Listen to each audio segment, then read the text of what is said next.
Crede in unum Deo. Hello, welcome back. Just this afternoon I want to briefly look at a couple of icons from the council, appearing to depict the council, and then we'll have a slightly closer look at the text of the Creed and one or two of the more interesting canons that the Council of Nicaea put out. Excuse me. The icon that I put up just at the end of the talk this morning is meant to depict the council fathers.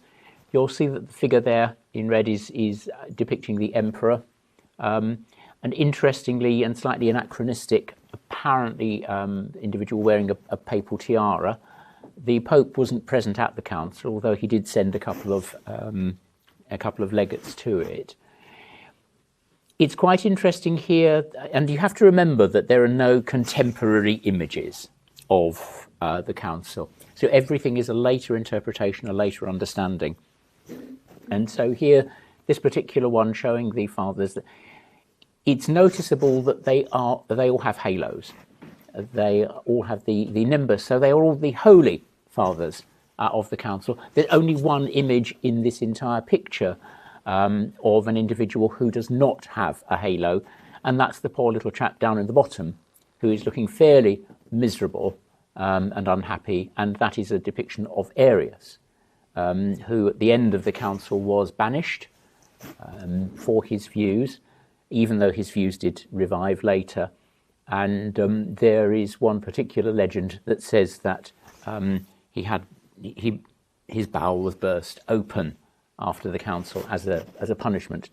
It probably didn't actually happen, but certainly there was an attempt in later iconography on the winning side, shall we say, of orthodoxy to depict Arius in this very subservient, very low position.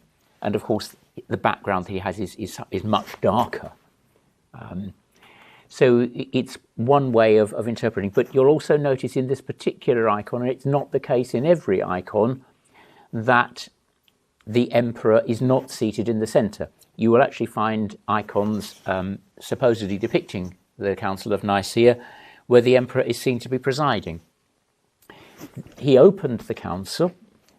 It was structured in the way that the Roman Senate would normally be conducting its business. But the emperor himself didn't preside. It was probably presided over by a Spanish deacon called Osios or Hosius of Cordoba, who kept proceedings going along.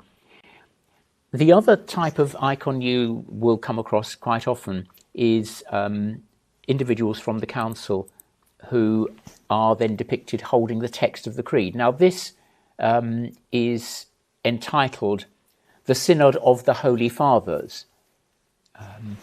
And in the centre we have Constantine. To his right, with the distinctive forked beard, we have Athanasius, who is depicted here as a bishop. Now, Athanasius wasn't a bishop at the Council of Nicaea. He became a bishop as patriarch of Alexandria only later. And at the council, he was a young deacon. He probably didn't even have a beard. He wouldn't have been able to grow one quite as splendid as that, and other fathers of the council. So this purports to be an image of the Holy Fathers of the council, including, of course, Constantine, who is again depicted with a halo. But the text that they're holding is not the creed from the Council of Nicaea in 325, but the text of the Niceno-Constantinopolitan Creed of 381. If you look at it in something, and it's not the whole text, it actually only has the first half of the text. But they're standing there, they're holding it. And again, this is where you have to be quite careful with iconography, because this particular image has quite wide currency at the moment.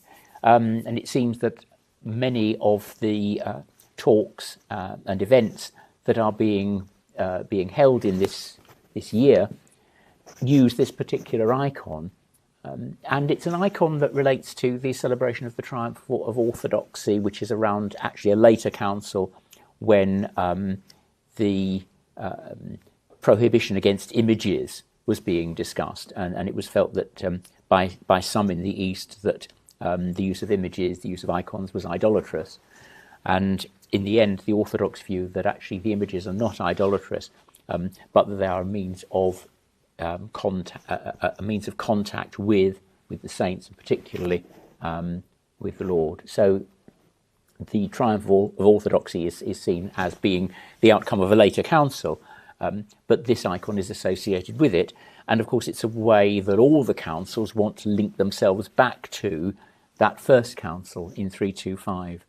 So it's actually quite important. I think it's actually also useful to look at the text of the Creed. We skipped over it in the talk earlier. And this is the Creed of the Council. And you'll see there are familiar phrases that are already coming out. God from God, light from light, true God from true God. These date back there. And they come from contemporary writers.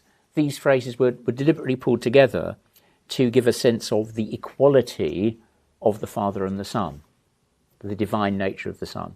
And it concentrates very much here, if you look at it, the first three clauses relate very clearly to one God, the Father Almighty, maker of all things visible and invisible.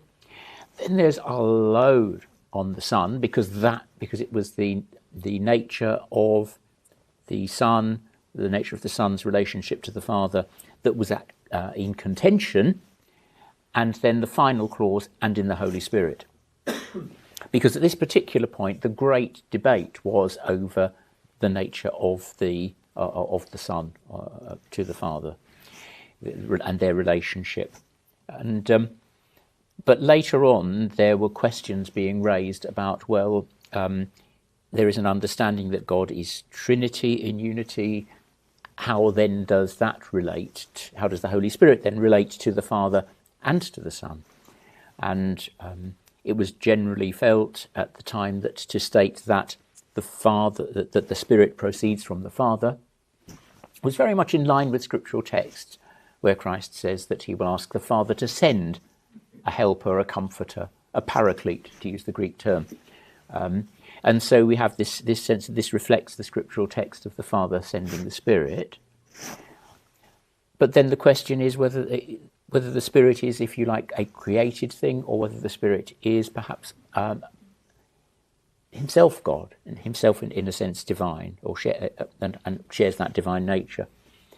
So someone as involved with the discussions around the divinity of the Son, as Athanasius, did also say that it was correct and appropriate to use the term homoousios, of the same substance, of the Spirit, and it was as correct to use that of the Spirit as it was to use it of the Son.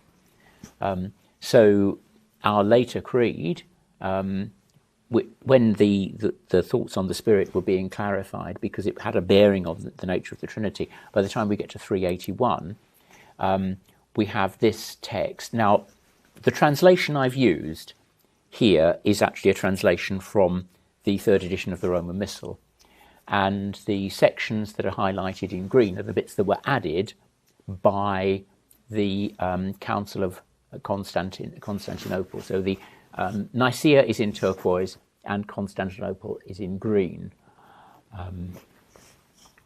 And you'll see how various clauses were added, both to the section on the Son. I mean, the Creed has a much larger section on the second person of the Trinity than it does on either the Father or the Spirit. And you'll see that there was no real need for the Church to clarify belief in one God as Father, as maker of all things, other than to add that little bit about maker of heaven and earth, of all things visible and invisible. The rest of the clarification is expanding the idea around the Son, but at the heart of it you still have the idea that the Son is begotten, not made, who is consubstantial of this one substance, so that you can say that the Son is a distinct person, but in nature is divine, and each of the three persons of the Trinity share in that nature, not in any sense of division, but they each have that nature. And that's what consubstantial at the heart of it means. And as I say, Athanasius was quite happy to apply the term consubstantial to the relationship of the Holy Spirit, to the Father and the Son. And so, but we have a much greater development of the idea of the Holy Spirit, as just as ideas around the Trinity were being clarified and developed. And so we hear about the Spirit who proceeds from the Father, who with the Father and the Son is adored and glorified, so very much emphasizing the divine nature of the Holy Spirit, who with the Father and the Son is adored and glorified, who's spoken through the prophets. And then we have a few remaining clauses which are actually quite pertinent. We see, for example, coming up in 381 for the first time, one holy Catholic and Apostolic Church. So underlining the fact that the Church is one, which and a fundamental mark or characteristic of the Church is its unity. And I think we only have to look around today, as we only had to look around for the last millennium and a half, if not more, to see that the fundamental characteristic of the way the Church actually operates in the world is in disunity. But a characteristic of the Church is its oneness, and this is why Second Vatican Council and onwards particularly emphasised the importance of striving for, praying for, and working for unity, to the extent that Pope Benedict, a number of years ago, set off some conversations with the Orthodox to discuss what do they mean when they say that the Spirit proceeds from the Father, and how does that compare with what we mean when we say the Spirit proceeds from the Father and the Son, and actually came to a position where, in fact, we're saying pretty much the same thing. But there is still that question that, can you actually change the words of the Creed without of an ecumenical council without holding an ecumenical council? Because we still have other points of difference between ourselves, we're still not at the point of them completely coming on board. So if we look at the Creed that's used in the West, in our liturgy, you will notice that there are some subtle changes. We have the Filioque, the Spirit proceeds from the Father and the Son. But you'll also notice, if perhaps you hadn't spotted it before, and if I move it to and fro, the creeds that I've been putting up all begin with the first person plural. There is a profession of faith of the Fathers of the Council. So we believe in one God, we believe in the Holy Spirit. Whereas the creed that we use during our liturgy now has the first person singular, I believe. Those of you who will recall, in the translation that we used at an earlier stage of the Nicene Creed, actually used the plural, because the original creed was a joint statement of faith of all those present.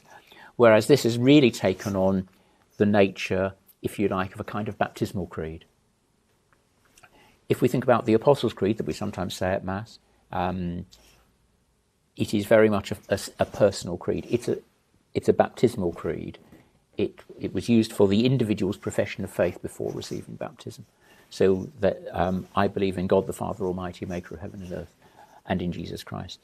It's a personal profession of faith. Whereas for the councils, it was a combined profession.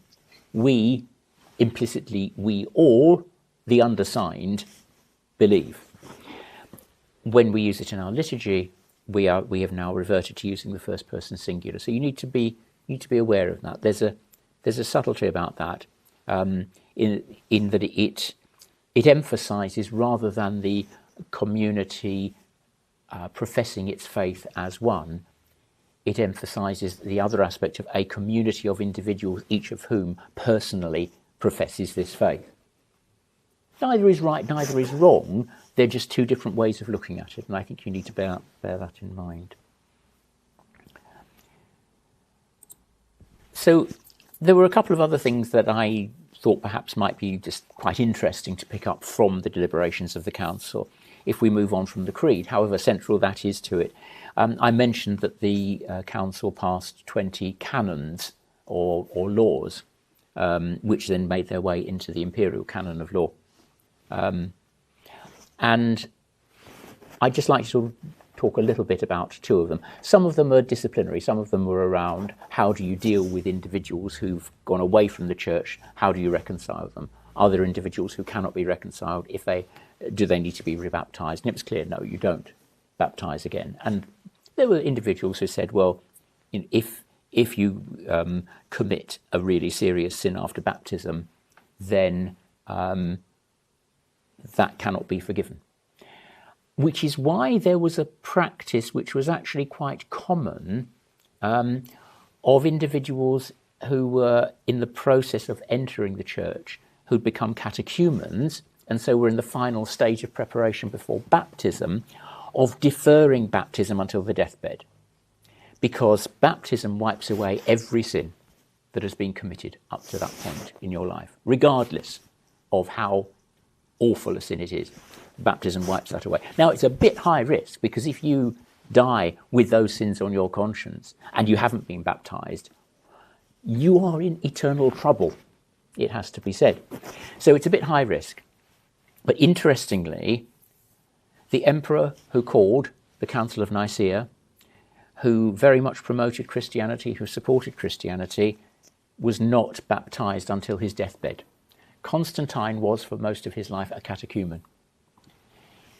There's also a very interesting question as to who baptized Constantine. Was it an Orthodox priest or bishop, or was it, as some sources suggest, an Arian priest who baptized Constantine on his deathbed? Then you have the whole question that we haven't got time to go into today about the validity of the sacraments of those who are separated from us. And I think this is something which is really important when we think about our dealings with, particularly with the great churches of the East that are separated from us, the Eastern Orthodox Church, the churches of the East, where we disagree on some fundamental matters of doctrine. But ultimately, the sticking point between the Catholic Church and the Orthodox Church is over that one clause in the Creed, filioque, and the Son, whether the Spirit proceeds from the Father or the Father and the Son. And it goes back to not whether the Spirit actually proceeds from the Father and the Son or not, but whether you can change a creed without having a council.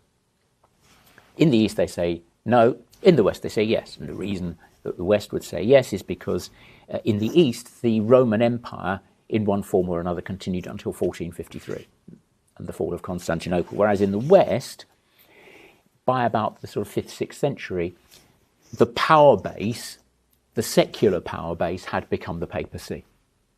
And so papal authority, which probably reached its peak under Innocent III at the beginning of the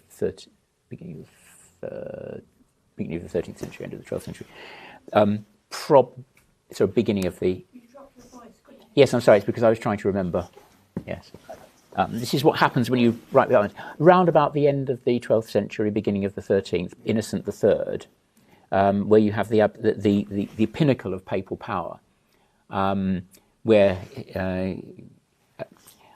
and this then begins to decline, but it declines. It's the secular power rather than the spiritual power that declines, to the point where you get to the 19th century and the temporal power of the papacy, because you have to remember that the Pope in the West was also a secular ruler as well as a spiritual ruler. That there were since about the 5th century, the Pope had ruled what were called the Papal States, which were originally gifted to the papacy in order to provide a means of feeding the people of Rome, because up to that point it was the Roman emperors whose responsibility it was to ensure that the people of Rome didn't starve.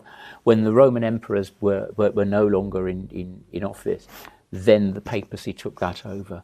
And it really comes to a point where it's growing under people like Gregory the Great. You also find popes who have a role in defending Rome. Pope Leo the Great, Leo I, who negotiated with the Vandals when they invaded in the 5th century that they wouldn't sack Rome. There's probably a whole new talk about popes called Leo. There are some fascinating popes. We won't go there at the moment. But it is quite a useful thing to remember that the division that we have is still one which rests around a very small but very, very important doctrinal issue. But the big question is how do we resolve that? Other canons that it dealt with, two that I particularly enjoy. One is Canon 20, the last one, which interestingly reflects a different liturgical practice. Since there are some, it says, who kneel on Sunday and during the season of Pentecost, this Holy Synod decrees that so that the same observances may be maintained in every diocese, one should offer one's prayers to the Lord standing. So, on Sundays and throughout Pentecost, throughout the season between Easter and Pentecost, when you are at church and praying, you should not kneel down at all, according to the Council of Nicaea. That has fallen out of use. There is a general tendency in the West for kneeling to have taken a much firmer, much greater place in the liturgy. Whereas in the East, you will find that people will stand throughout the Divine Liturgy, those who can. There was a lot more standing that went on in churches, even in the West. And pews really didn't start appearing in churches until after the Reformation for people to sit on. So you had basically an open floor. People would either stand or they'd kneel on the floor. Those who were unable to stand for that period of time, there'd be little ledges all the way around the side of the church. Hence the statement, the weak will go to the wall. And that's where it came from.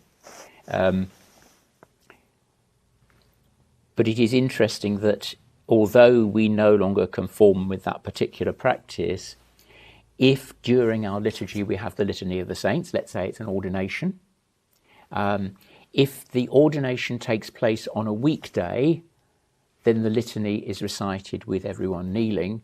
But if the ordination takes place on a Sunday, and this caught me out once when I was deacon at a diaconal ordination, if it takes place on a Sunday, we stand during the litany. So there is still that, if you like, echo from Nicaea in our liturgy today.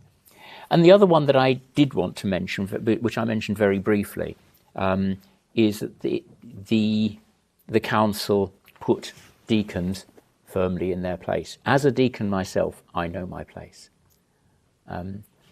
Father Adrian will know that I know my place. Whether I act on that knowledge, of course, is not for me to judge. But there had been instances where, you see, the first deacons were very much meant to assist the bishop, particularly in matters of administration.